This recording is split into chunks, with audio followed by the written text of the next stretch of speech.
कांग्रेस महासचिव प्रियंका गांधी के लखनऊ दौरे का आज चौथा दिन। प्रियंका गांधी आज कई अहम मुद्दों पर मीटिंग करने वाली हैं। इन बैठकों में उत्तर प्रदेश की खास विधानसभा सीटों के लिए टिकट पर मंथन हो सकता है। साथ ही प्रियंका गांधी के जिलों के दौरों को लेकर भी मंथन हो सकता है। वहीं शाम को 4 बजे स्क्रीनिंग कमेटी के सदस्य दीपेंद्र सिंह हुड्डा प्रेस कॉन्फ्रेंस करेंगे। इससे पहले बुधवार की बात की जाए तो प्रियंका गांधी ने बंजारा समाज के लोगों से मिलकर उनकी समस्याओं पर चर्चा की। साथ ही यूथ कांग्रेस के कार्यकर्ताओं के साथ डॉक्टर्स एसोसिएशन से भी मुलाकात की है।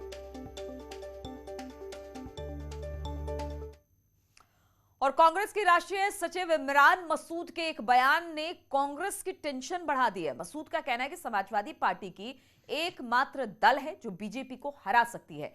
प्रियंका गांधी को लेकर इमरान मसूद ने कहा कि वो उत्तर प्रदेश में लगातार 1.5 साल से जमीन पर रहकर काम कर रही हैं, लेकिन फिर भी हमारे वोटर्स का झुकाव कहीं और है।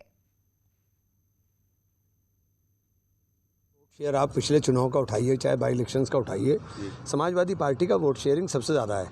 तो समाजवादी पार्टी विपक्ष के अंदर मुख्यतः लड़ती हुई नज़र आती है। तो ये समाजवादी पार्टी की जिम्मेदारी है कि सबको साथ लेकर के जो एक मजबूती आ सकती है, सबको साथ मिला करके अगर हम लोग चलें तो हम भारतीय जनता पार्टी को हराने में सक्षम होंगे। और लखनऊ में छोटे दलों की बड़ी बैठक हुई है।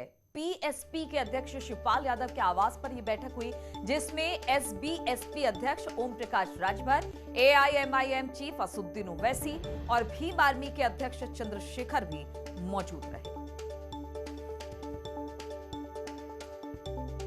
शिवपाल के घर पर यह बैठक हुई, छोटे छोटे दलों की यह बैठक, लेकिन 2022 के हिसाब से बहुत महत्वपूर्ण बैठक, क्योंकि इसमें एसबीएसपी, भीम आर्मी, एआईएमआईएम के जितने भी दिग्गज नेता थे अपने अपने पार्टी के, वो सब वहां पर पहुंचे थे। और छोटे छोटे दलों की ये बैठक बेहद महत्वपूर्ण।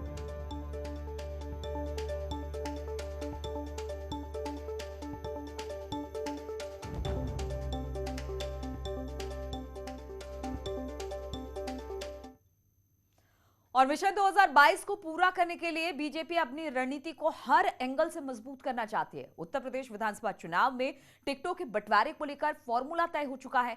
सूत्रों के हवाले से खबर है कि 150 से ज्यादा मौजूदा विधायक के टिकट कट सकते हैं। वहीं विपक्ष ने इस फॉर्मूले को नाकाम कोशिश बताया है।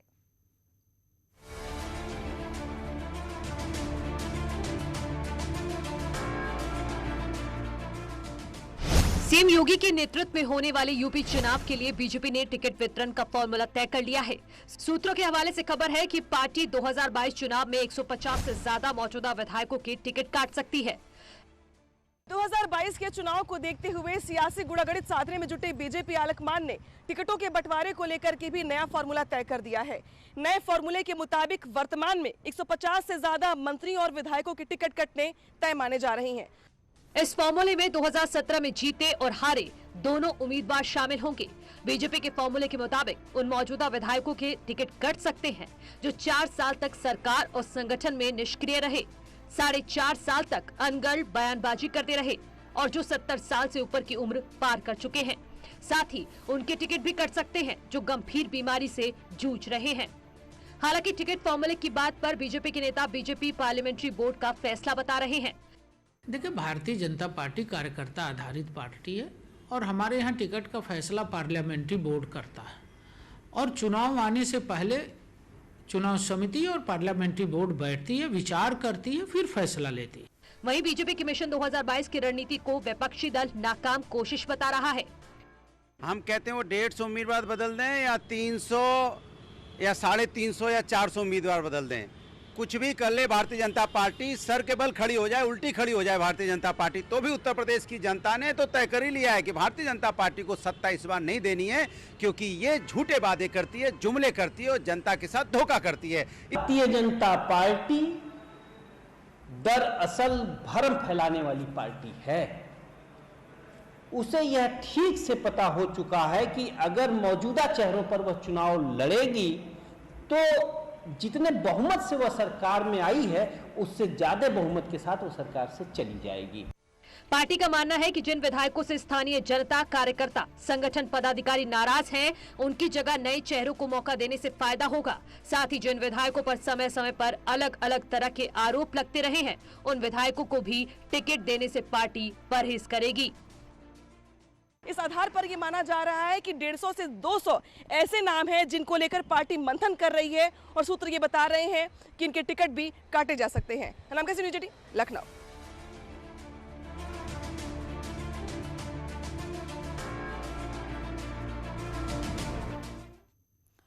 और धर्मांतरण के आरोपों में घिरे आईएएस इफ्तिखारुद्दीन के बचाव में असुद्दीन ओवैसी आ गए। बीजेपी सरकार पर आरोप लगाते हुए ओवैसी धर्म के आधार पर पीड़ित करने का आरोप लगाया, जिस पर बीजेपी ने पलटवार किया है।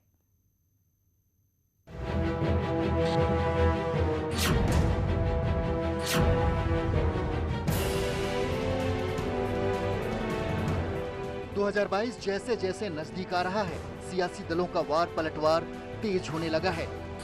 यूपी की सियासत में जमीन तलाश रही ओवैसी की पार्टी ने धर्मांतरण के आरोपी आईएएस इफ्तिखारुद्दीन के समर्थन में कसीदे गढ़ रही है। एआईएमआईएम के मुखिया ओवैसी ने बीजेपी पर आरोप लगाया है।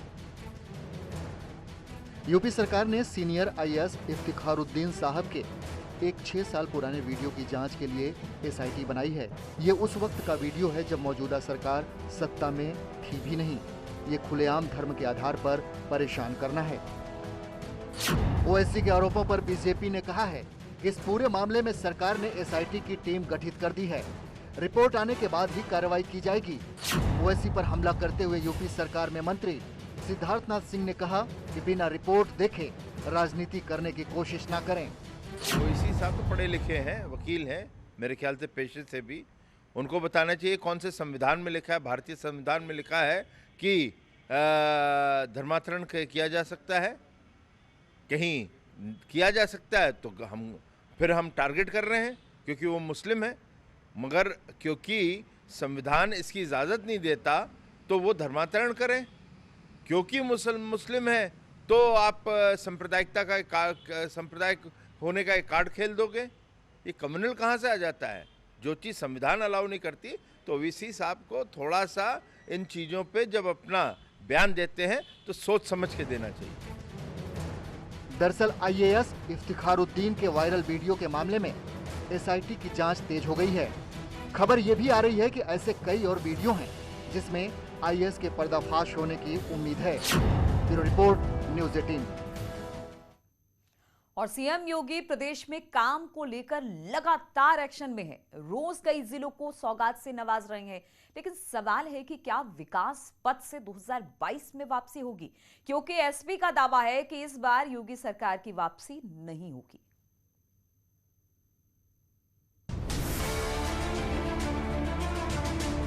प्रदेश को योजनाओं की सौगात देने में सीएम योगी लगातार एक्शन में हैं। एक दिन में 3-3 रैलियों के जरिए अलग अलग जिलों को परियोजनाओं की सौगात दे रहे हैं। लखनऊ में एमएसएमई विभाग की तरफ से आयोजित निर्भया एक पहल अभियान की शुरुआत की। अभियान के तहत सभी जिलों की महिलाओं को 3 दिन तक स्वरोजगार के लिए प्रशिक्षित किया जाएगा। मिशन शक्ति के तीसरे चरण के तहत ये कार्यक्रम शुरू किया गया।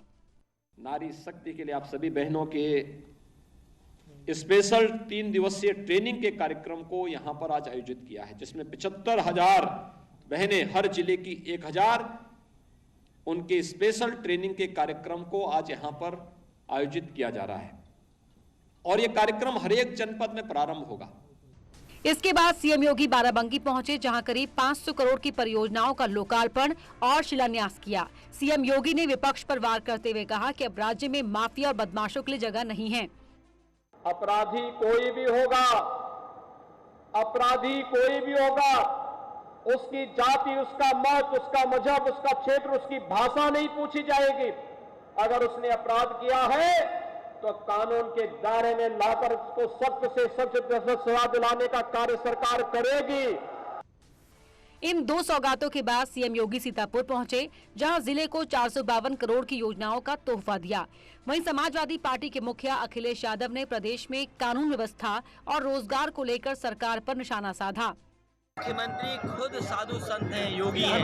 अगर इनकी सरकार में इतने बड़े पैमाने पर साधु संतों की हत्या हो रही तो आप कल्पना करो कानून व्यवस्था क्या है। 2022 करीब है, अब जनता ही तय करेगी कि विकास पथ से किसकी वापसी होगी। Bureau report, news 18। और विवादों में हो रहे हरक सिंह रावत ने भी अपने बयान पर अब सफाई दे दी है और हरक सिंह ने कहा कि उनके बयान का गलत मतलब निकाला गया।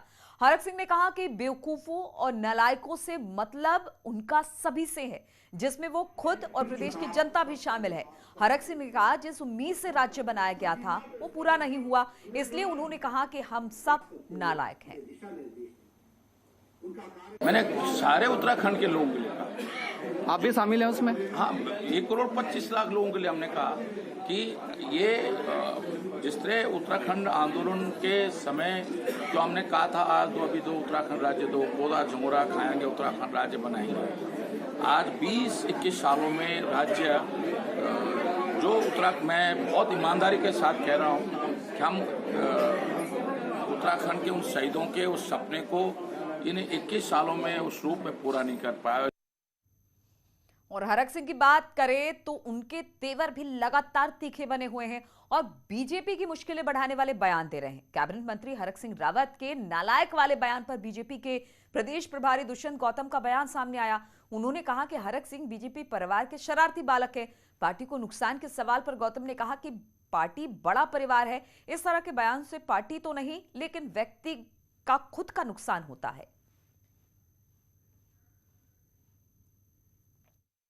लेकिन उनका मन खराब नहीं है, नेचर ऐसी है, स्वभाव ऐसा है उनका। जैसे घर के अंदर एक शरारती बालक होता है ना कुछ करते रहता है, वैसा स्वभाव है उनका। कोई पार्टी का लॉस नहीं होता, कोई नुकसान नहीं होता। पार्टी इतनी मजबूत है, स्तंभ के लिए देश के अंदर राज कर रही है, विश्व में स्थान बनाया हुआ है, पार्टी को कोई नुकसान नहीं होने वाला। कोई भी वो बोलेगा उसको अपना ही नुकसान उठाना पड़ेगा, पार्टी को किसी से कोई नुकसान नहीं होगा। और रुकेंगे यहाँ पर छोटे से ब्रेक के लिए।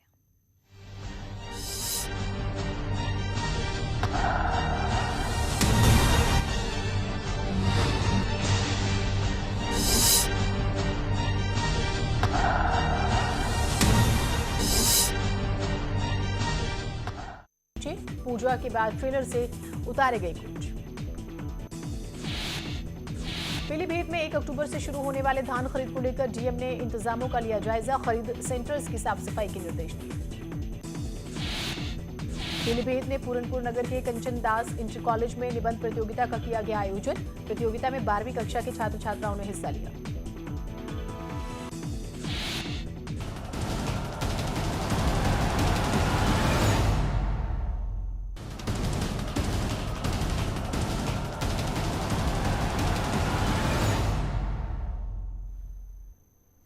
नमस्कार, बुलेटिन में आपका स्वागत है। आपके साथ मैं हूं जीनत सिद्दीकी। तमाम खबरों को आइए देखते हैं फटाफट अंदाज में। नरेंद्र गिरी मौत केस के आरोपी आनंद गिरी को लेकर हरिद्वार के श्यामपुर आश्रम पहुंची सीबीआई की टीम। आनंद गिरी के आश्रम की जांच के साथ सीबीआई कई लोगों से भी कर सकती है पूछताछ। नरेंद्र गिरी की मौत के मामले में गिरफ्तार किए गए आनंद गिरी पहली बार न्यूज 18 से बोले, कहा एजेंसियां अपना काम कर रही हैं, सच्चाई सामने आ जाएगी।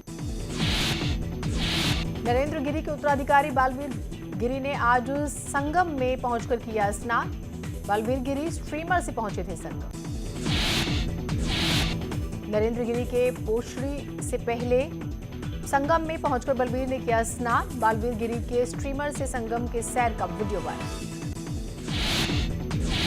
बलवीर गिरी होंगे नरेंद्र गिरी के उत्तराधिकारी। वसीयत के आधार पर पंच परमेश्वरों से बनी सहमति 5 अक्टूबर को मिल सकती है बागंबरी मठ की जिम्मेदारी। दिल्ली में अमित शाह के घर जाकर कैप्टन अमरिंदर ने की मुलाकात। कैप्टन ने मुख्यमंत्री पद छोड़ने के बाद शाह से की मुलाकात। सीएम योगी ने आज सीतापुर को 452 करोड़ रुपए की दी सौगात। इसके साथ ही सीएम ने कई लाभार्थियों को भी सम्मानित किया।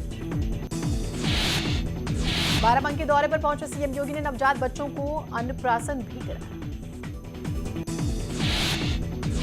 बाराबंकी दौरे पर सीएम योगी ने कई योजनाओं की सौगात दी। इस मौके पर सीएम ने कहा, यहां के किसानों ने खेती को दी नई ऊंचाई। सीएम योगी ने मिशन शक्ति फेज 3 के तहत निर्भया एक पहल अभियान का किया शुभारंभ। सीएम योगी ने लॉन्च किया हेल्पलाइन और वेबसाइट। सीएम ने 2017 से पहले यूपी पुलिस महिलाओं की बेहद कम संख्या थी, इसका जिक्र किया। आज 30,000 महिला पुलिसकर्मी काम कर रही है। कन्नौज की रैली से अखिलेश यादव ने गिनाए अपने कार्यकाल के काम, बोले सिर्फ सपने दिखाने वालों से हमारे काम की तुलना नहीं। प्रियंका गांधी के यूपी दौरे का तीसरा दिन, आज प्रियंका ने बंजारा समाज के लोगों से की मुलाकात। 2022 में होने वाले विधानसभा चुनाव को लेकर चल रहा मंथन। कांग्रेस के राष्ट्रीय सचिव इमरान मसूद ने बढ़ाई पार्टी की टेंशन, कहा यूपी में बीजेपी को हराने के लिए एसपी ही एकमात्र पार्टी। आईएएस इफ्तिखारुद्दीन के समर्थन में ओवैसी, सरकार पर लगाया दोहरे मापदंड अपनाने का आरोप, कहा घर पर धर्म की चर्चा अपराध नहीं, दफ्तरों में धार्मिक प्रतीक पर लगे हुए। सुल्तानपुर में समाजवादी पार्टी के विधायक इब्रार अहमद ने दिया विवादित बयान, कहा नहीं चाहिए ब्राह्मणों का vote, video viral. Samajwadi party के प्रदेश अध्यक्ष नरेश उत्तम पटेल का फर्रुखाबाद पहुंचने पर जोरदार स्वागत, प्रदेश सचिव जितेंद्र सिंह यादव ने बीजेपी सरकार को गरीब विरोधी करार दिया। एमरल्ड कोर्ट ट्विन टावर को गिराने के आदेश के खिलाफ सुपरटेक ने सुप्रीम कोर्ट में दाखिल की संशोधन याचिका, कहा सिर्फ एक टावर गिराने की दी जाए इजाजत। गोरखपुर के कारोबारी की मौत मामले में कांग्रेस महासचिव प्रियंका गांधी ने कानून व्यवस्था पर उठाए सवाल, कहा डर के साए में यूपी की जनता। गोरखपुर में व्यापारी की संदिग्ध मौत के मामले में 6 पुलिसकर्मी सस्पेंड, 3 पर केस दर्ज, मृतक के परिजनों को 10 लाख की दी गई आर्थिक मदद। गोरखपुर में व्यापारी की हत्या मामले में कानपुर पुलिस कमिश्नर ने मृतक व्यापारी के परिजनों से कानपुर में की मुलाकात, परिजनों ने कमिश्नर से न्याय दिलाने की गुहार लगाई। जौनपुर में लाइन बाजार के सिहीपुर इलाके में पुलिस की बदमाशों से मुठभेड़ में बदमाश के पैर में लगी गोली। नोएडा के सेक्टर 58 थाना क्षेत्र में पुलिस और बदमाशों के बीच मुठभेड़, 2 बदमाशों को पुलिस ने किया गिरफ्तार, मॉर्निंग वॉक पर निकले लोगों से करते थे लूटपाट। अमरोहा के पपसरा खादर गांव में पुरानी रंजिश को लेकर 2 पक्षों में हुआ खूनी संघर्ष, मारपीट में 2 लोग गंभीर रूप से घायल। बागपत की बड़ौत इलाके में मामूली विवाद में दबंगों ने युवक को लाठी डंडों से पीटा, युवक की पिटाई का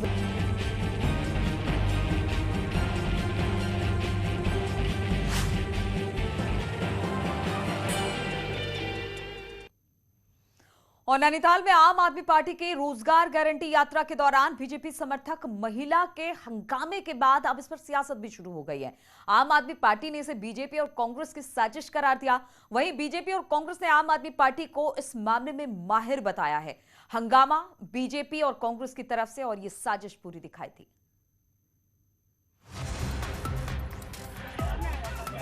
बोले तो बोलने दो। रोजगार गारंटी यात्रा के पहले ही दिन नैनीताल में मंच पर पीएम मोदी समर्थकों ने हंगामा कर दिया। इसके बाद अब आप नेता यात्रा में शामिल होने वाले लोगों पर खास नजर रखने की बात कह रहे हैं।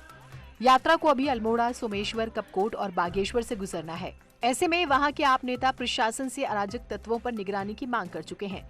हालांकि इन सब के बीच आम आदमी पार्टी ने कहा है कि प्रदेश में बढ़ती लोकप्रियता की वजह से बीजेपी और कांग्रेस की तरफ से ये सब करवाया जा रहा है।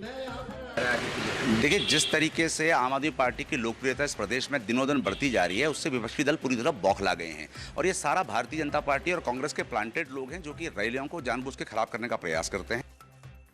वहीं कांग्रेस कहती है कि कोई राष्ट्रीय दल ऐसा नहीं करेगा। इन कामों में आम आदमी पार्टी माहिर है और बीजेपी का कहना है कि पीएम मोदी का काम जनता को पसंद आ रहा है, इसी वजह से हमें ऐसा करवाने की जरूरत नहीं है। जनता खुद जवाब दे रही है। जहाँ तक आम आदमी पार्टी का जो आरोप है, ये बिल्कुल निराधार है। भारतीय जनता पार्टी दूसरी पार्टियों में कहीं भी अपने कार्यकर्ताओं को नहीं भेजती है, लेकिन अगर कोई सामान्य व्यक्ति जो मोदी जी का प्रशंसक रहा हो, उसके मन में उनकी विचारधारा गलत लगी हो, तो उसने वहाँ पर विरोध किया है। भारतीय जनता पार्टी का कोई भी कार्यकर्ता कहीं भी किसी भी दूसरी पार्टी के कार्यक्रमों में नहीं जाता और न ही कोई व्यवधान उत्पन्न करता है। आम आदमी पार्टी क्या कहती है, क्या नहीं करती है, ये अलग बात है। क्या पता, ये तो मास्टरमाइंड लोग हैं, किसी को बना के ही भेज दिया होगा। हमारा तो कोई कार्यकर्ता उनके पास गया नहीं, ना अभी तक हमारे यहाँ कोई ऐसी बात हुई है।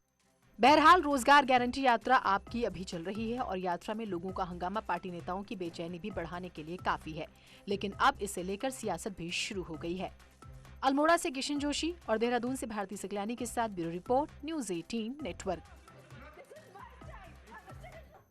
और उत्तराखंड में पहली बार सरकारी स्कूल की लड़कियां भी ड्रोन बनाने से लेकर उड़ाना तक सीख गई हैं और अब इनमें से 3 बच्चे चेन्नई में होने वाले रॉकेट लॉन्चर मिशन का पार्ट बनने की तैयारी में है।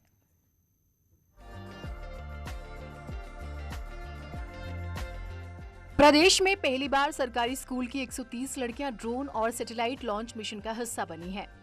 स्टेम फॉर गर्ल्स प्रोजेक्ट के तहत अमेरिकन इंडिया फाउंडेशन और IBM ने 2 महीने तक स्कूलों में स्टूडेंट्स को ऑनलाइन ट्रेनिंग दी, जिसके बाद स्टूडेंट्स के टेस्ट लिए गए और उसमें से 30 लड़कियों का सिलेक्शन प्रैक्टिकल ट्रेनिंग के लिए हुआ। अब ये लड़कियां ड्रोन की बारीकियों को सीख उन्हें उड़ाने में माहिर हो गई हैं।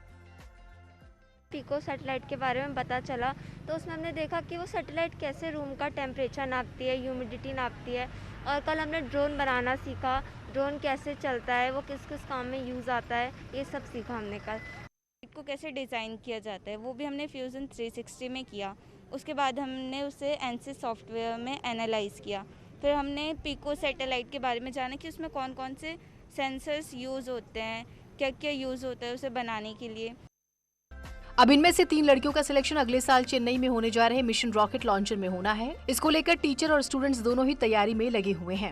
और मुझे बहुत खुशी है कि हमारे बच्चों को, हमारे जो सरकारी विद्यालय के बच्चे हैं, इनको ये अपॉर्चुनिटी AIF और उसकी जो सहयोगी संस्थाएं वो दे रही हैं। ट्रेनिंग सेशन में 2 महीने की ट्रेनिंग थी और वर्चुअल सेशंस होते थे बच्चों के साथ। इनफैक्ट कुछ लाइव सेशंस भी हुआ और कल हमने देखा कि बच्चे बहुत सारा लाइव सेशन करके खुद से डेवलप किया इन्होंने, ड्रोन्स खुद से बनाए, पूरा ड्रोन बिल्ड किया और उसके बाद सैटेलाइट्स भी खुद से बिल्ड किए। सरकारी स्कूलों की बात करें तो स्टूडेंट्स के लिए जहां संसाधनों का अभाव रहता है, वहां इस तरह की सुविधा वाकई में काबिले तारीफ है। देहरादून से भारती सकलानी के साथ ब्यूरो रिपोर्ट, न्यूज़ 18 नेटवर्क।